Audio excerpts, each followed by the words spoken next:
Então, até onde eu tô sabendo, só tá liberando o full da Shopee quem tem filial em São Paulo, né? Aí, não sei te dizer, pra mim liberou porque eu tenho filial lá, né? Então, como eu disse, até onde eu sei, foi o que eu ouvi há umas semanas, meses atrás. Como já faz tempo tá liberado, também nem tô mais por dentro desse assunto aí. Mas quando eu tava na correria de liberar o meu e ativar, tinha que ter a filial em São Paulo. Não sei como está hoje. Então, não sei onde você mora, né? Não sei qual que é a tua realidade. Mas dá uma olhada nos dados fiscais, se tá tudo certo, os dados fiscais tudo preenchido, teu endereço, tá tudo certinho, não tem nenhuma irregularidade aí. Dá uma olhada também no teu volume de venda, né? Que eu acho que tem que ter um certo volume de venda para eles convidar, né?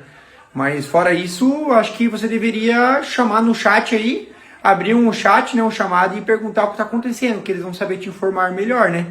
Eu tenho o full da Shopee, todas elas liberado, e eles mesmos fizeram o convite, nem precisei ir atrás ou preencher formulário nenhum.